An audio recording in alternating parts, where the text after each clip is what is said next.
What is up, ladies and gentlemen, and welcome back to Fudge Muppet. I'm Scott, and today I'm going to take you through an analysis of the Diamond City scenes, a city that we know as Diamond City, which is Fenway Park in Boston. It's all shantified up, and there are plenty of little interesting things to look at. Now, this is sort of the last Fallout 4 analysis type video of the announcement trailer before we get some real solid information on E3, so subscribe if you're interested in that, and we'll be doing plenty of videos on it when it does come around.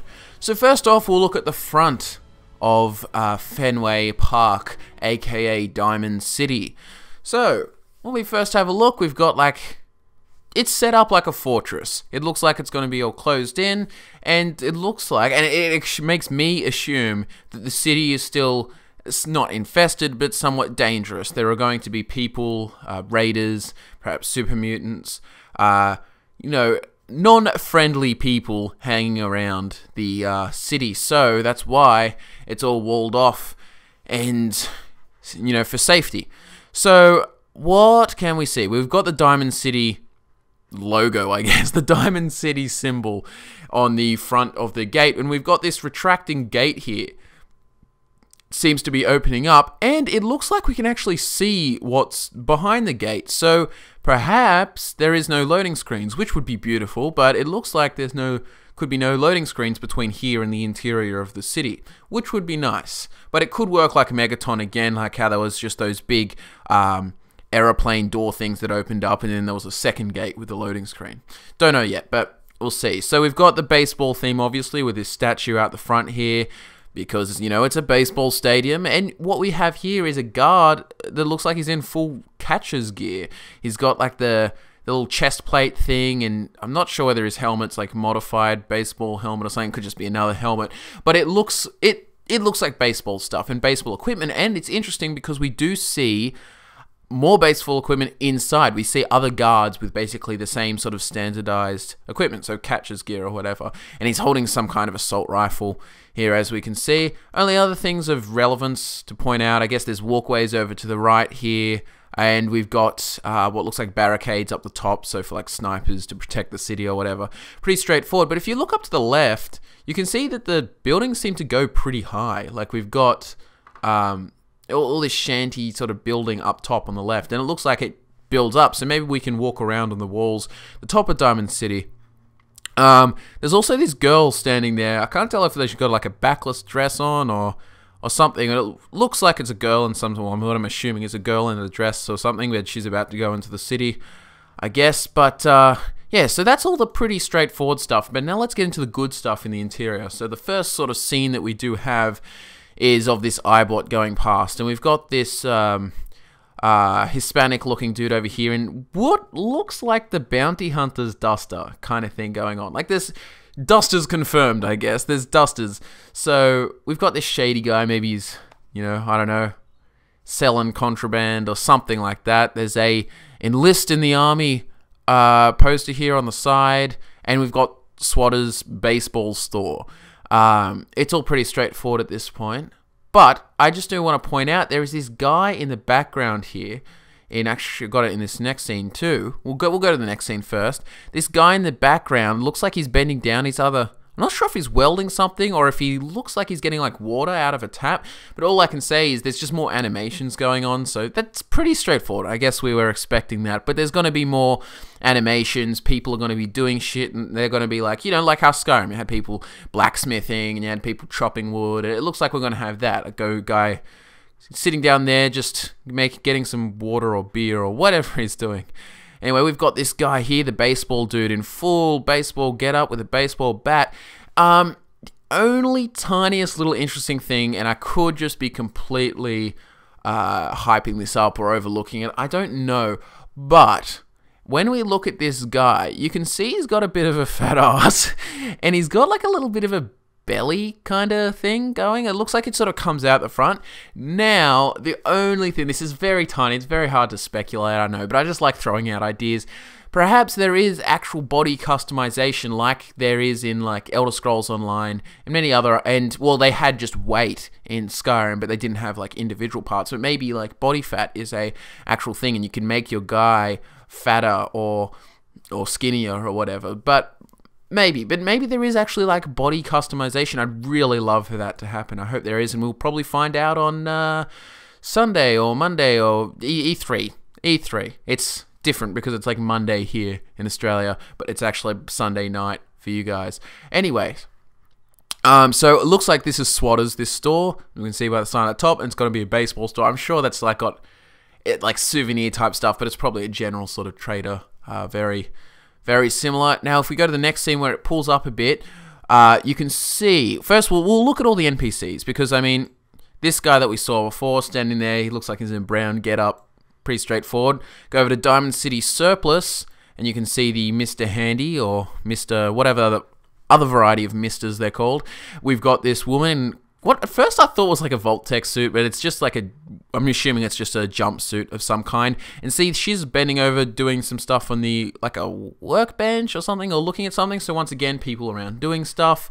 We've got this, this Han Solo, not I'm gonna call it, vest dude, looking over here at the bar, the Power Noodles bar. But you've got this guy here, which looks like he's in like some sort of hood, or I think maybe even girl. I can't tell what gender it is, but you've got this sort of hood thing going on. Like, looks like there's a mask too, so maybe it's a helmet option, or maybe this means there's hoods or whatever, like extra bits like goggles and stuff. But she looks like she's holding something as well, like a book or something. Like she's like looking through it, or maybe it's like stats or something. I have no idea. But anyway, the apparel looks interesting. That's sort of very like a more apocalyptic sort of apparel. The rest are in sort of like 50s clothes. You've got the Protectron chef dude as well, and you've got like lots of different pieces everywhere. But we do see this catcher guard again in the catcher gear over in the right here, and then below we have this man or woman, I'm not sure, in this sort of yellow wasteland gear. It's just cool to point out that there's all these new apparel and so on. So we'll have a look at that. But yeah, and then as we can see in this next frame, we see another one of those guards walking by here, and he's in the full catcher getup again. So a very baseball themed town, and we've got all the shops everyone's gone over. We've got like a weaponry shop over here, Commonwealth weaponry actually, it says. And then we've got Diamond City Surplus, and then there's KY Care, Power Noodles, and this little medic looking shop or something. Anyway, and there's a sign for drugs, and we've got a sign for Buff Out as well on this KY Care building. So there we go, we've got Buff Out confirmed, I guess. All these very little confirms. We've got a little word that makes out like prescription here. Yeah, so it looks like the size, so there's a full-on medic store. But now we've looked at like the NPCs and all that, and it looks like we've still got the guy pouring water. There's just lots of stuff going on, so it looks like the cities are going to be a bit more lively and so on. We do have what looks like it could be a second story to it.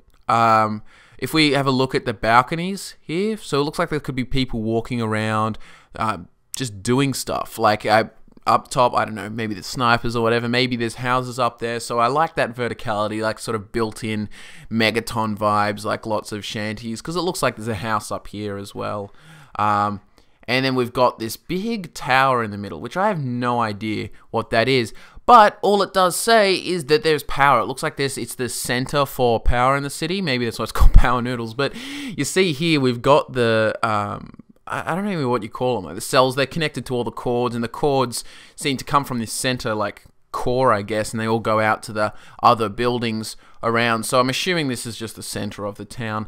I wonder how much bigger the town is, like how much there is behind us and around. I hope it is bigger. Well, I'm guessing it's going to be bigger. But yeah, besides that, like, if this is the interior of the stadium too, you can see the big stadium lights. They seem relatively far away, like there could be more to the city. So you've got like the one up on the right here, looks like there's a bit of distance between here and the exit, and then the one over at the far end at straight ahead seems like there could be buildings in between, like there might be more to Diamond City than we can see. But it also begs the question, who is actually in control of this city, because it could just be a completely independent city, but it's not like Megaton where you just have one sheriff.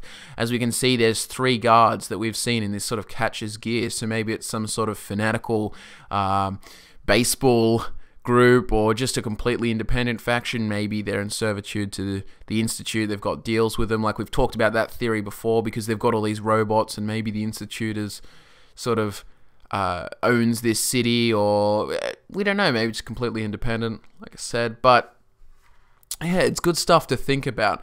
But we do see electricity, and we've got electricity everywhere, it seems. It seems like there's a lot.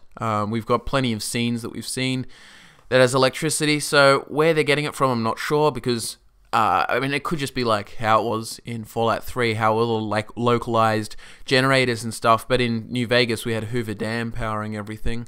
So I'm not sure, but can't really see much else. But like on top of, actually, here's another thing supporting the verticality, I guess. I only just spotted next to that big missile on top of the Commonwealth Weaponry store, we do have like a table and chairs. Well, table and chair. So it looks like there could be people up there walking around. So I really like those shanty towns, like that real Rio de Janeiro kind of thing where you can like walk on the roofs and all that kind of stuff. But yeah, it looks like it's quite an elaborate town. I'm just trying to see if I can spot anything else. You guys let us know if we did miss anything, but I think I've got pretty much everything. There's a big Nuka-Cola sign over there on the left. Significance, I don't know, 0 significance, but still, Nuka-Cola. Yeah, so it is and it's surrounded by skyscrapers. I'm not sure if Fenway Park is actually like that at the moment in real life, but yeah, I think that's it. I think I've covered pretty much everything, every tiny bit of analysis, and I just wanted to do that because I'm just so excited, and I feel like we've nearly exhausted everything in the announcement trailer. It's just been so pulled apart. I just wanted to pull it apart a little bit more. And I mean, if you guys don't like it, then just don't watch the video. It's simple as that. But if you do like it, do consider liking it, sharing it, and subscribe, and all that good stuff, because we will be doing more Fallout 4 videos. Just call this hype. I'm excited, and there's a reason to hype it, because at E3, we're getting brand new information, and it's going to be so good, and hopefully it's like a big half-hour gameplay demo. There'll be so many videos to make and so much to nerd out on, so yeah. Thank you very much for tuning in. I've been Scott from Fudge Muppet. All the social media links are in the description. If you do have any, if you do want any sort of personal questions sent to me, or if you want to just ask about Fallout or just nerd out, just Twitter. Twitter's a good place. I'm always very responsive on Twitter, unless I sort of state otherwise for certain questions or reasons. But yeah, so I do encourage you to go on Twitter and follow us there. So Scott, once again from Fudge Muppet, and I will see you very soon. Very, very soon when E3 comes around. Thank you very much. Goodbye.